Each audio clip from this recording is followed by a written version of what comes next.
Pues les invito para que abran sus Biblias y vamos a estar meditando en esta ocasión en Romanos.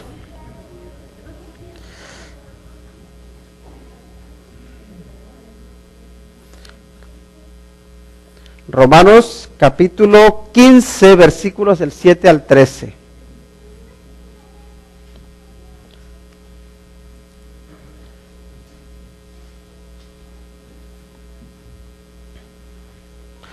Romanos capítulo 15, versículos del 7 al 13.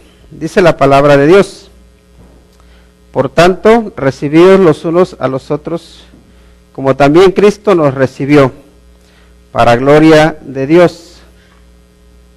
Pues os digo que Cristo Jesús vino a ser siervo de la circuncisión para demostrar la verdad de Dios, para confirmar las promesas hechas a los padres, y para que los gentiles glorifiquen a Dios por su misericordia, como está escrito: Por tanto, yo te confesaré entre los gentiles y cantaré a tu nombre. Y otra vez dice: Alegraos, gentiles, con su pueblo.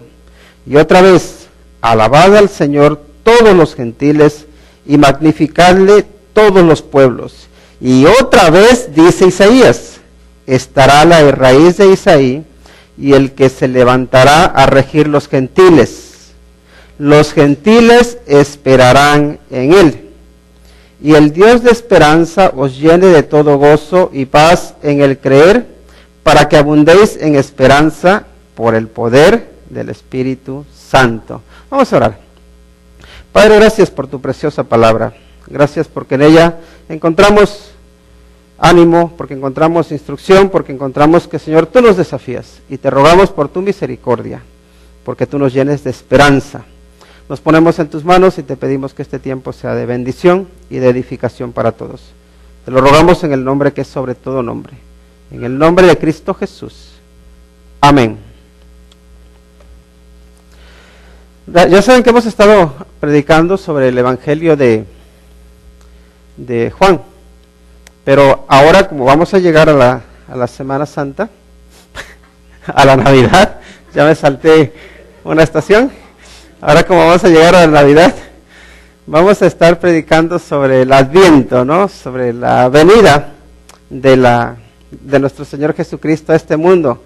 ¿Cuándo es la fecha en que nació el Señor Jesucristo? No lo sabemos. Y hay que ser honestos porque no sabemos la fecha exacta en que nació, pero sí sabemos que nació. Ahora, sabemos que antes de que el Señor Jesucristo naciera, ya se había profetizado, ya se había anunciado desde, por ejemplo, el profeta Isaías había profetizado que iba a venir un Salvador, que iba a venir alguien que iba a redimir, a salvar al pueblo de Israel. Y cuando pensamos en el Adviento, vamos a estar tratando de distintos temas. Vamos a tener unas velas, ahora de momento no las tenemos, pero primero vamos a hablar de la profecía, ¿no? Después vamos a hablar de la preparación cuando viene el Señor Jesucristo y que todo el mundo tiene que preparar su camino, que es en la ciudad de Jerusalén. Y vamos a hablar también del anuncio, vamos a hablar de cuando viene el cumplimiento del tiempo. Pero ahora vamos a hablar un poco acerca de la profecía. Y la profecía, nos preguntamos, ¿para qué nos dio Dios la profecía? Para de alguna manera que los adivinos perdieron su trabajo. No, porque Dios condena la adivinación, aquellos pretendidos adivinos, pero Dios sí da la profecía, y la profecía es ni más ni menos que dar un mensaje de Dios hacia el pueblo relacionado con el futuro. Entonces, cuando hablamos de la profecía, Dios no es un Dios caprichoso que nada más dice, pues ahora me apetece hacer esto, ahora quiero hacer esto y por tanto lo voy a hacer, sino que lo hace con propósito. Y cuando Dios nos da la profecía no nos la da para asustarnos, la profecía nos la da para darnos esperanza. Por eso, cuando hablamos de profecía, hablamos de esperanza. Ahora, cuando hablamos de profecía, especialmente, y bueno, ya lo expliqué en una ocasión, pero lo vuelvo a explicar. Hay muchos pasajes que que no son muy claros o que no los entendemos claramente, y especialmente es porque cuando vemos a la profecía nosotros vemos solo un punto en la lejanía, como por ejemplo cuando ustedes van de viaje y se dan cuenta de que hay una montaña a lo lejos, ¿verdad? Uno nada más ve una sola montaña, pero conforme te acercas te das cuenta de que no es solo una. ¿Ves que hay una montaña? Pasas esa montaña y luego hay más montañas detrás, ¿verdad? Entonces hay montañas y hay valles. Montañas y valles. Entonces la profecía de alguna manera es como eso. El Señor nos avisa de algo, por ejemplo de la venida del Señor Jesucristo, nos avisa de cuándo iba a venir, pero luego inmediatamente nos relaciona, nos une su venida en su nacimiento con su segunda venida, y eso a veces no lo vemos a simple vista, porque estamos viéndolo como hacia el futuro. Y por eso se complica o es un poco difícil la profecía. Sin embargo, la profecía no es o no fue dada para enredarnos, para que estemos ahí sacando conjeturas, sino que la profecía fue dada, por un lado, para aclararnos de que Dios tiene un plan, de que Dios no se equivoca, de que Dios tiene un propósito, de que aunque estemos pasando o nos enfrentemos en situaciones muy difíciles y muy complicadas, que Dios todavía está en control. ¿Por qué? Porque tiene un plan, y aquel que inicia el plan es todopoderoso para llevarlo a cabo, para cumplirlo. Entonces ahora vamos a hablar acerca de la profecía, y sabemos que los profetas anunciaron al Señor Jesucristo. Por ejemplo, ¿se acuerdan de Isaías? Ahora estuvimos leyendo hace unos momentos Isaías 9:6, ¿no? Que nos dice: porque un niño nos es nacido, hijo nos es dado, y el principado sobre su hombro, y se llamará su nombre admirable, consejero, Dios fuerte, Padre eterno, príncipe de paz, ¿no? Ahí estamos viendo al Señor Jesucristo, y si se dan cuenta, primero dice: porque un niño nos es nacido, hijo nos es dado. Los niños están naciendo cuando, todo el tiempo están naciendo niños, ¿verdad? Ahora, no todo el tiempo se están entregando hijos. Un niño nace y tú dices: es mi niño. Pero el hijo es un regalo. Entonces ahí Isaías lo que está diciendo: nos nace un niño, pero no es un niño cualquiera, es un hijo, pero no hijo de cualquier ser humano, es el Hijo de Dios, es un regalo del Altísimo para la humanidad. Y ahí tenemos a ese niño que nace y ese hijo que es entregado. ¿Para qué es entregado ese hijo? Ese hijo es entregado porque viene a saldar una deuda que nosotros los seres humanos tenemos pendiente, y esa deuda ni más ni menos es para con Dios. Todo ser humano le debe a Dios. ¿Qué le debe? Le debe el ponerse en paz con Él, porque cada ser humano le ha ofendido, porque cada ser humano tiene pecado, y porque la deuda del pecado, porque lo que se paga a aquel que tiene pecado es la muerte. Así que como el hombre no es capaz de pagar por su deuda, Dios de alguna manera da la moneda de cambio, que es el Señor Jesucristo, y dice: tomen esta moneda, agárrenla y entréguenmela, y yo voy a aceptarla para que la deuda que ustedes tienen sea saldada. Cristo es nuestra moneda de cambio. Cristo es el que paga nuestra deuda. La deuda que contrajo ¿quién? Que contrajo Adán. Y cuando se contrajo esa deuda, ¿qué es lo que sucedió? Cuando entró el pecado en el mundo. Cuando entró el pecado en el mundo, lo que se pierde es la esperanza. Sí se pierde la relación con Dios, se pierde la comunión con Dios, pero se pierde la esperanza de vivir para siempre con Dios. ¿Por qué? Porque con el pecado nadie puede vivir delante de Dios para siempre. Y por eso cuando Cristo es dado como hijo, como regalo, viene a traer salvación, pero viene a traer ¿qué? Esperanza, porque ese hijo es dado, ese niño que nació. Luego también Isaías 7:14, como dice: por tanto el Señor mismo os dará señal. He aquí que la Virgen concebirá y dará a luz un hijo, y llamará su nombre ¿cómo? Emanuel, que traducido es Muy bien, sí se la saben bien. Dios con nosotros. Y aquí Isaías otra vez está diciendo que va a haber una señal. Y vaya que era una señal. Imagínense a una virgen que dé a luz un hijo. ¿Es eso comprensible desde el punto de vista humano? No. Los judíos eran muy famosos porque ellos querían señales para todos. ¿Se acuerdan? Al Señor Jesucristo le decía, mira, Moisés nos dio de comer en el desierto, ¿tú qué señal haces? Para que te creamos. Pues aquí, para que los judíos le crean a Dios, Dios les dice, les voy a dar una señal. ¿Cuál es la señal que les va a dar? Cristo Jesús. Cristo Jesús es la señal. ¿Y de qué manera? Con un nacimiento sobrenatural.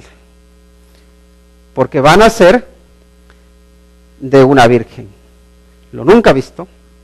Lo que parece imposible, Dios lo hace imposible. Lo hace posible. ¿Para qué? Para dar esperanza. Y luego también tenemos que Miqueas, capítulo 9, luego ya ahí del Miqueas 6:2, ya me estoy equivocando así, dice, pero tú, dice, Belén, es verdad, 5, Belén, dice Efrata, 5 de 2 al 5, dice, pero tú, Belén Efrata, pequeña para estar entre las familias de Judá, de ti me saldrá el que será Señor en Israel, dice, y sus salidas son desde el principio, desde los días de la eternidad. Ya nos dice que van a ser nos dijo Isaías que iban a nacer ¿de qué? De una virgen. Nos dijo también que iba a ser príncipe, que iba a ser, que es Dios mismo, ¿no? Y ahora aquí nos está aclarando Miqueas el lugar donde van a nacer. ¿Dónde van a nacer? En Belén. En Belén. Así que tenemos a los profetas profetizando lo que Dios va a hacer. ¿Para qué? Para dar esperanza al pueblo. Y nos preguntamos por qué necesitaba Dios anunciar a la gente que iba a venir el Señor Jesucristo. ¿Por qué necesitaba darles esperanza? ¿Por qué necesitaba Dios dar esperanza a cada uno de los seres humanos? Si se trata de los judíos, era porque los judíos, de alguna manera, eran como, vamos a decir, como un balón de fútbol, que por muchos siglos se estuvo jugando entre dos equipos principales. Los equipos de acá del oriente, los equipos un poco de acá del occidente. Por un lado estaba Egipto, luego después, y fueron pasando los imperios, ¿no? Los griegos, los medopersas, los romanos. Y entonces, ¿qué pasa? Que Israel era una tierra, podemos decir, codiciable. ¿Por qué? Porque esa tierra de Israel era un punto que comunicaba todo el oriente con el occidente. Entonces, todo el mundo quería a Israel. Todo el mundo quería dominar esa tierra. Entonces, cuando el equipo de este lado tenía la posesión del balón, en este caso de Israel, lo pisoteaba, le cobraba impuestos, los golpeaban, los maltrataban, los tenían esclavizados, y luego este equipo perdía el control del balón, perdía el control de Israel, y acá se venía el otro equipo. ¿Y qué hacía este otro equipo? ¿Qué hace un equipo de fútbol con un balón? Lo patea, lo pisotea, lo tira. Y así, de alguna manera, era Israel. Era como esa pelotita que va de uno a otro. Ahora, los israelitas, que eran el pueblo escogido de Dios, decían, si esto es ser escogido por Dios, si esto es ser el pueblo especial de Dios, ¿qué será estar alejado de Dios? Entonces los israelitas ya estaban cansados. Pero los israelitas tenían esperanza. ¿Cuál era la esperanza? De que iba a venir alguien para salvarles, que iba a venir alguien para redimirles. ¿Y quién era? Era el Señor Jesucristo.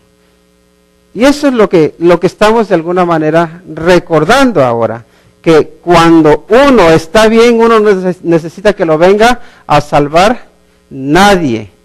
Pero cuando uno está mal, uno sí necesita de salvación, necesita de un Salvador. Y el Salvador era el Señor Jesucristo.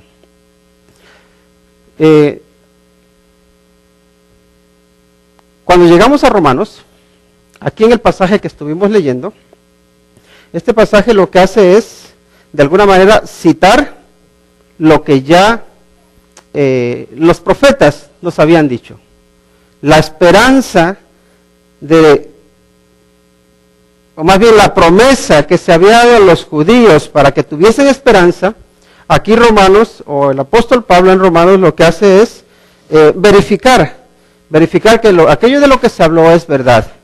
Así que empieza hablando de un poco de los problemas que había en la iglesia, las debilidades de algunos creyentes, los fuertes, cómo tenían que ayudarlos, cómo tenían que apoyarlos, y ya luego en medio de ese ánimo que está dando a la congregación, a los creyentes de ahí de Roma, para que se animen, para que se apoyen, porque recuerdan que están bajo una opresión, la opresión del Imperio Romano, entonces ya lo que hace es citarles este pasaje de las Escrituras. Entonces, fíjense cómo empieza.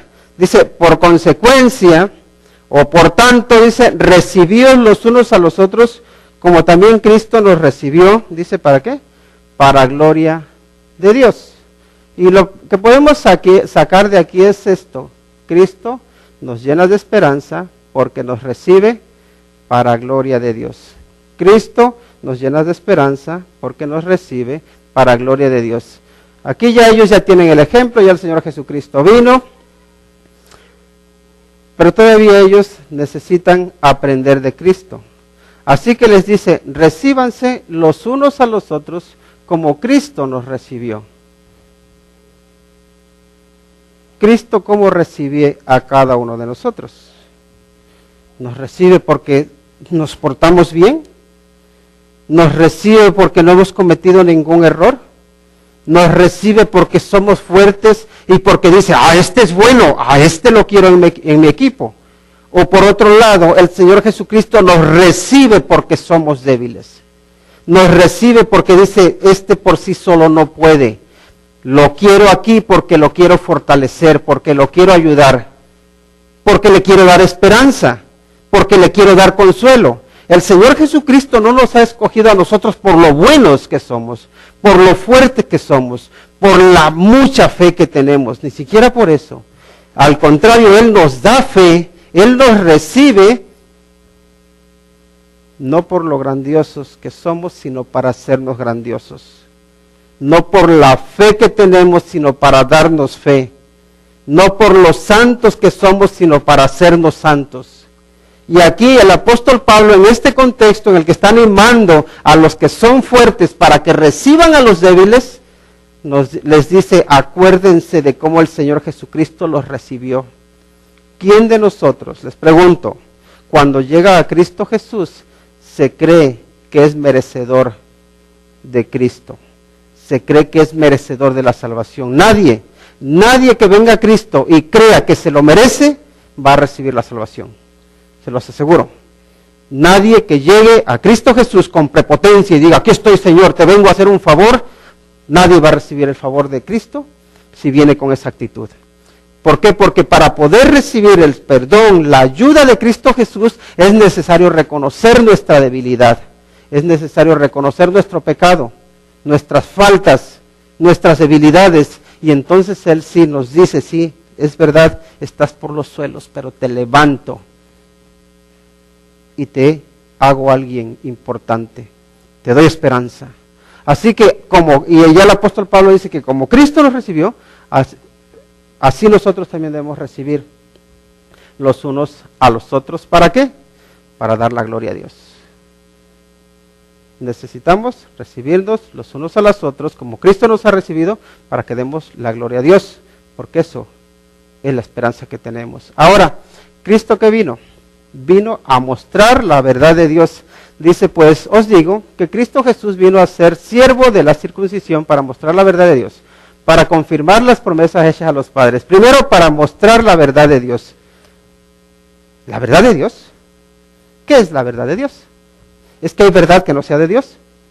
¿O toda verdad viene de Dios? ¿Hay verdad que no sea de Dios? No. Toda la verdad tiene que venir de Dios, por fuerza, porque Él es la fuente de la verdad, porque Él es la verdad.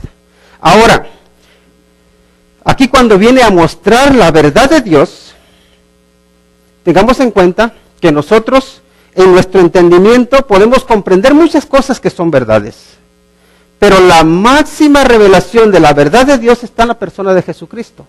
Cuando tú tienes a Jesucristo en tu vida, tal vez no conozcas toda la palabra de Dios, pero sí tienes la verdad, porque Cristo es la verdad y Él mora en ti. Entonces tienes libertad. Por eso es cuando dice, conoceréis la verdad y la verdad os hará libre, ¿no? O si el Hijo os libertare, seréis verdaderamente libres. ¿Es porque Cristo morando en ti es la verdad en tu vida. Porque el máximo conocimiento que el hombre puede tener de Dios está en Cristo Jesús. Y para eso vino el Señor Jesucristo, para que tú y que yo podamos conocer la verdad de Dios. Porque ¿saben qué? La verdad y la esperanza están relacionadas. La verdadera esperanza tiene que estar basada en la verdad, porque muchos de nosotros a veces tenemos esperanzas basadas en la mentira. Y cuando tenemos la esperanza basada en la mentira, ¿saben qué es lo que va a pasar? Que se nos van a caer nuestros castillos de arena, porque son esos castillos de arena.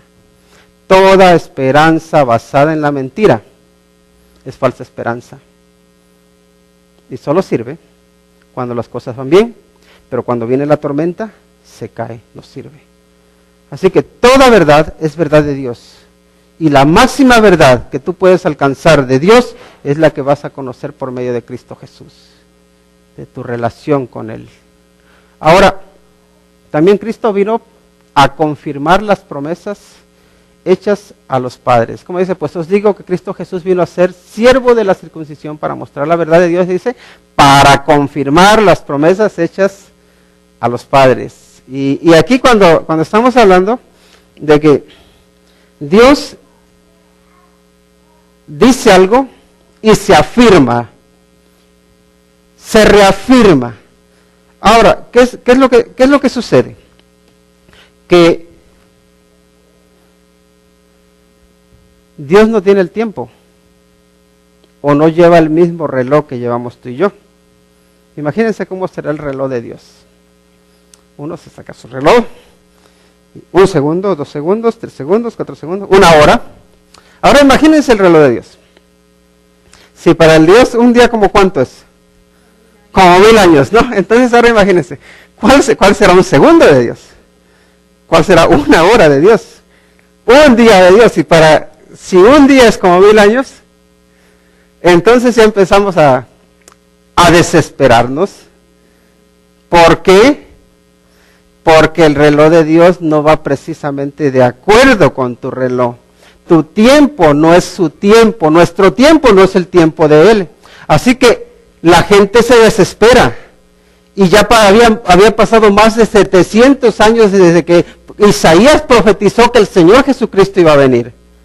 Y dice, wow, pero ¿cómo puede ser? Algunos incluso podrían decir, pero estos profetas mentirosos, 700 años y lo que han dicho no se cumple. Y ahora viene el Señor Jesucristo y les confirma, dicen, sí, lo que yo prometí es verdad. ¿En tu tiempo? No, en el tiempo del Señor. Y ahí es donde hace falta el que nosotros tengamos paciencia, pero también que esperemos el tiempo en que Dios confirma su palabra. Pero nosotros muchas veces no queremos esperar. ¿Por qué? Porque somos muy ansiosos, porque queremos que las cosas se cumplan cuando nosotros queremos, como nosotros queremos, y no queremos esperar a que Dios en su tiempo haga su obra. Pero el Señor Jesucristo vino ¿para qué? Para confirmar las promesas que se habían hecho a los padres. Y yo pregunto, ¿qué promesas te ha hecho Dios a ti? ¿Tienes tú alguna promesa a la que te aferres? A la que digas, Dios me ha prometido esto.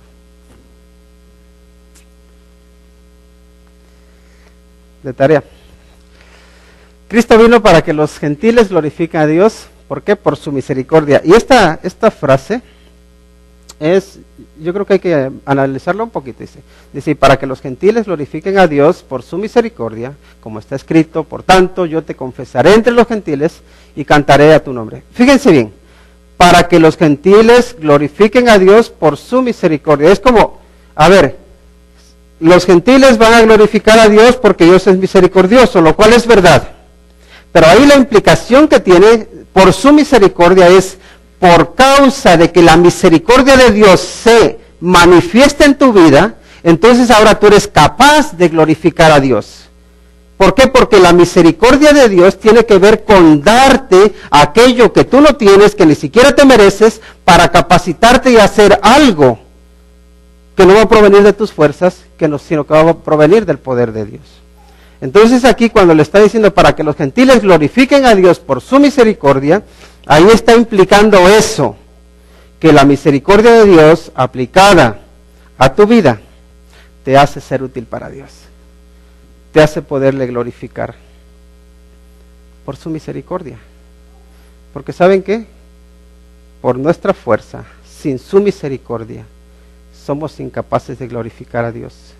Y saben que no importa cuán buenos seamos, no importa cuánto nos esforcemos, si la misericordia de Dios no se ha manifestado en nosotros, somos incapaces de glorificar a Dios. No lo podemos hacer, aunque tengamos buenas intenciones. No podemos. ¿Saben por qué? Porque nuestras obras o nuestras buenas obras son como trapos de inmundicia. Todo aquello, lo mejor que tú puedes hacer para poder glorificar a Dios por ti solo, no es suficiente. Necesitas la misericordia de Dios, la necesitamos. Por eso creo que es bueno que le pidamos, Señor, manifiesta tu misericordia sobre mi vida, manifiesta tu poder, transfórmame, cámbiame, utilízame, guíame, manifiéstate a través de mi vida. Porque si el Señor no se manifiesta a través de nosotros, lo que hacemos es inútil. No sirve, está vacío, está seco. Cristo también vino para que los gentiles glorifiquen a Dios por su misericordia. Ya lo vimos, como dice, y otra vez dice, alegraos gentiles con su pueblo. Y bueno, este es otro aspecto que también quería destacar, y es el hecho, volvemos atrás, en el versículo 9, fíjense lo que nos dice. Y para que los gentiles glorifiquen a Dios por su misericordia, ya dice ahí, como está escrito. Como está escrito. Esa frase es importante. Como está escrito. Dios traza un plan, lo revela en su palabra, y cuando empieza a ejecutarlo, no empieza a decir, bueno, yo dije esto, pero me equivoqué, así que voy a cambiarlo un poquito. Sino que él dice, no, como está escrito, así lo ejecuto. Así que en este caso dice, como está escrito, por tanto, yo te confesaré entre los gentiles y cantaré a tu nombre. Aquí está haciendo referencia al gran respeto que Dios tiene por su palabra, al cumplimiento que la palabra de Dios tiene y al alcance que tiene la palabra de Dios. El pueblo de Israel tenía un orgullo y su orgullo era ser el pueblo escogido de Dios. Pero ¿qué pasaba con los gentiles? ¿Qué pasaba con todos aquellos que no eran judíos? ¿Qué pasa contigo y conmigo? ¿Qué esperanza íbamos a tener? Ninguna, ¿verdad? Ninguna, ¿por qué? Porque muchas veces cuando nosotros recibimos una promesa o cuando recibimos una bendición, lo que hacemos es guardárnosla y decir esto para mí. Como decía uno, san para mí, aunque los demás no coman. ¿Conocen esa frase? Me la repetía mucho mi mamá. No sé por qué. tal vez era un poco egoísta y no compartía. Pero hay que tener cuidado. Dios llamó a Abraham de una tierra de idolatría, de una tierra donde había mucha oscuridad, y lo llama, lo hace un hombre especial, le da un pueblo especial, lo bendice y lo llama para que sea bendición para las naciones. Pero de alguna manera los judíos, como que el de bendecir a las naciones, como que eso ya no les entra muy bien. Así que ¿qué es lo que hacen? Nosotros somos el pueblo escogido de Dios, nosotros somos los herederos de la promesa de Dios, y los gentiles, esos son unos inmundos, esos son unos pecadores, esos son unos sucios. Ellos no se merecen el favor de Dios. Pero la profecía dice, ¿qué es lo que dice? ¿Qué está escrito? Yo te confesaré entre los gentiles, delante de los gentiles. ¿Y cómo confiesa el Señor Jesucristo a Dios Padre ante los gentiles? Lo confiesa cuando está en la cruz. ¿Recuerdan cuando el Señor Jesucristo está en la cruz? Que dice Jesús Nazareno, rey de los judíos, que ese era su delito. Cuando llega ante Pilato, que también era un gentil, y lo confiesa a Dios. ¿Qué es lo que está haciendo el Señor Jesucristo? A todos los gentiles les está abriendo los brazos y les está diciendo, vengan a mí porque aquí hay salvación. A aquellos que estaban lejos los hace cercanos. Pero ese abrazo, esos brazos que Él extiende, ese grito de lamento, de dolor, de sufrimiento, llega hasta nuestro siglo, hasta nosotros, y nos da testimonio de que su salvación también era para ti y para mí, que somos gentiles sin Cristo, pero que somos cristianos en Cristo. Él, como está escrito, confiesa al Padre. Pero no lo dice una vez, y otra vez dice, alegraos gentiles con su pueblo. Alegraos gentiles con su pueblo. Esa es una orden, ¿verdad? Alégrense, está diciendo. ¿Quiénes? Gentiles. ¿Quiénes son esos gentiles? Aquellos que son recibidos a la comunión con Dios. ¿Por qué? Por medio de Jesucristo. Porque por medio de Jesucristo ya no hay judíos ni griegos, ya no hay esclavos, ya no hay libres, hay cristianos, hay ciudadanos del cielo. Y entonces ya nos da un motivo a nosotros para que nos alegremos. ¿Qué pasa con los gentiles cuando no conocían a Dios? ¿Qué pasa con nosotros sin Dios? Nosotros sin Dios somos unos idólatras.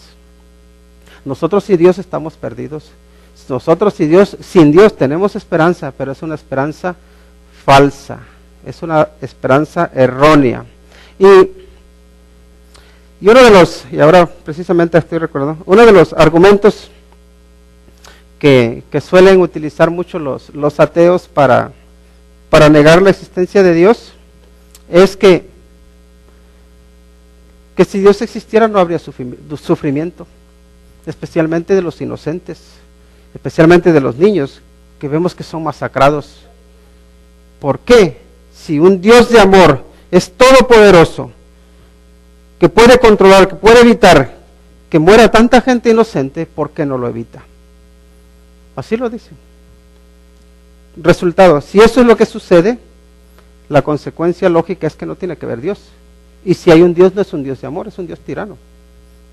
Y así, entonces ya te dicen, no hay Dios.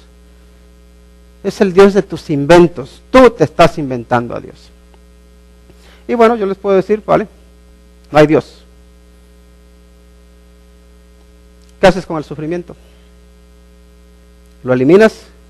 Si eliminas a Dios, la existencia de Dios, lo eliminas de tu vida, lo eliminas de la vida de ellos, ¿qué les dejas? Y ahora sí ya pueden ser felices, ahora sí ya pueden tener esperanza, ahora ya pueden esperar vida eterna, ya pueden esperar que haya una vida mejor, ya pueden esperar salvación, porque ya, como dices que no hay Dios, pues entonces eso es lo mejor. No, La verdad es que lo que hace uno cuando uno niega a Dios, cuando uno no quiere tener en cuenta a Dios, deja uno a la gente vacía. Porque ¿sabes qué? Cuando vemos nosotros el sufrimiento, la única solución que hay para el ser humano es que Dios exista. Y que Dios en su momento traiga justicia. A aquellos que mueren injustamente, Dios en su momento les hará justicia. Aquellos que lloran ahora, se gozarán, dice. Y ahí vemos las bienaventuranzas. Porque la esperanza que vale es la esperanza que te da el Dios que está vivo, que te ama, que ha manifestado su amor por medio de Cristo Jesús. Por tanto dice, alegraos gentiles con su pueblo. Todo aquel pueblo de Dios, aquel pueblo que Dios ha escogido, dice, tú añádete a ellos. No digas, no, ustedes están locos, únete. Porque en ellos, porque en Él hay gozo, en Él hay esperanza. Pero si no que nos quedara claro, dice, y otra vez, alabad al Señor todos los gentiles y magnificadle todos los pueblos, ¿no? Y aquí dice, Cristo vino para que los gentiles glorifiquen a Dios, ¿por qué? Por su misericordia, pero no solamente un grupito reducido como nos gusta a veces ser, sino que Dios en su amor, en su misericordia, extiende la salvación para todo el mundo. ¿Y qué nos dice Juan 3:16? Porque de tal manera amó, ¿quién? Dios al mundo, que ha dado su Hijo unigénito para que todo aquel que en Él cree no se pierda, mas tenga vida eterna. Porque les digo también que en el egoísmo, incluso de los cristianos, están los que queremos reducir la salvación de Cristo solo para unos cuantos. Es que Cristo no murió por todos, murió solo por aquellos que habían de creer, dice. Y los que no habían de creer, por ellos no murió. Eso no es lo que dice la Biblia. De hecho, Dios dice que Dios no quiere que nadie perezca, sino que todos procedan al arrepentimiento. ¿Me estás diciendo entonces que Dios quería que se perdieran algunos? No, Señor. Dios no quiere que se pierda nadie. Dios quiere salvar a todos. Pero lo que pasa es que a nosotros nos gusta sentirnos los elegidos, los especiales. Pero ¿saben qué? Lo único que nos hace ser especiales es que nos humillemos ante Cristo Jesús. No hay más. Por eso, otra vez, alabad al Señor todos los gentiles y magnificad de todos los pueblos. De alguna manera, hazlo grande, que Dios sea grande en tu vida, que Dios sea grande en tu pueblo, que Dios sea grande en tu sociedad, que Dios sea grande en tu casa. Alabadle y exaltadle. Luego y otra vez dice Isaías, me gusta ese, dice, otra vez dice y otra vez dice. Si no les queda claro, Isaías también otra vez lo dice. 4 veces. Si normalmente cuando había algo que era importante, los judíos lo repetían 2 veces, ¿no? De cierto te digo, es importante. Pero aquí, una vez, otra vez y otra vez. Esto es muy importante. ¿Y saben a quién tiene en cuenta, a quién tiene en mente todo este pasaje? Dice, y otra vez Isaías, dice Isaías, estará la raíz de Isaí y el que se levantará a regir los gentiles esperarán en él. ¿A quién tiene en cuenta? ¿A quién tiene en la mente aquí Dios en este pasaje? ¿Sabes que tiene en la mente a ti mismo? Tú estás en su mente. Tú se levantará a regir a los gentiles, se va a levantar a gobernar a los gentiles, a ser su rey, a ser su soberano, a ser su Señor, a ser tu Señor. Este es un pasaje de esperanza, de mucha esperanza, porque ¿saben qué? Nosotros, por muy insignificantes que parezcamos, y somos insignificantes, para Dios no somos tan insignificantes, somos especiales. Y cuando envía a Cristo Jesús a este mundo, y cuando tiene en mente, cuando está hablando de los gentiles y repite 4 veces que quiere gobernar sobre los gentiles, está pensando en cada uno de nosotros, que no somos ese pueblo especial escogido, sino que somos ese pueblo, esos parias, esos despreciados, esos que nadie quería. Así seremos nosotros, aquellos que nadie quería. pero Dios te lo dice una vez, otra vez y otra vez. Cristo quiere gobernar tu vida. ¿Y para qué quiere gobernar tu vida el Señor Jesucristo? Me pregunto. Para darte esperanza.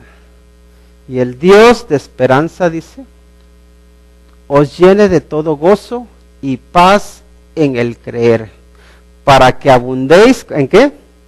En esperanza por el poder del Espíritu Santo. ¿El Dios de qué? De toda esperanza os llene de qué? De gozo y paz. ¿Puedes tú tener gozo y paz sin tener esperanza? Cuando te dicen que un ser querido ya no tiene posibilidad de sanar, ¿tienes esperanza? ¿Tienes gozo? Dices, si ya no hay esperanza, se derrumba uno. Pero ¿qué tal cuando te dicen, no te preocupes que se va a poner bien? Como que ya descansas. Y si se te había quitado el hambre, hasta el hambre te vuelve. Y con Cristo siempre podemos decir, no te preocupes, se va a poner bien. Porque si no es en esta vida, es en la que viene. Pero se va a poner bien. ¿Por qué? Porque en Cristo hay esperanza. Porque el Dios de toda esperanza nos llena de gozo y nos llena de paz por su Espíritu Santo. Porque su Espíritu Santo mora en ti. Porque su Espíritu Santo mora en nosotros y nos llama, nos lleva a decir, Padre, en ti confío. El Espíritu Santo, pregunto, te lleva a ti a decir, Padre, en ti confío. Puedo tener paz y puedo tener gozo porque estoy en ti. Da su Espíritu testimonio a tu espíritu. Si su Espíritu da testimonio a tu espíritu, eres hijo de Dios. Pero si no, no te engañes. Lo necesitas en tu vida. Vamos a orar. Padre, gracias te damos por tu misericordia. Gracias te damos porque nos has prometido y cumplido. Prometiste que nos harías un Salvador y enviaste un Salvador. Prometiste que vencería la muerte y la venció. Prometiste que resucitaría de los muertos y resucitó. Prometiste que Él daría vida eterna a aquellos que confían en Él y les da vida eterna. Señor, gracias. Gracias porque a pesar de las dificultades que podamos enfrentar, y yo no sé, Señor, qué problemas tienen mis hermanos y hermanas que están aquí presentes, pero en el nombre de Cristo Jesús te ruego, Señor, porque tú les abras los ojos y que puedan ver tu esperanza. Que tú, Señor, les llenes de toda tranquilidad, de toda paz, de toda la confianza que nos hace estar seguros de que tú estás en control. De que si estamos en Cristo, no hay que temer, porque tú tienes cuidado de nosotros. Señor, en ti confiamos, en ti esperamos, a ti damos la gloria y damos la honra. En el nombre de Cristo Jesús. Amén.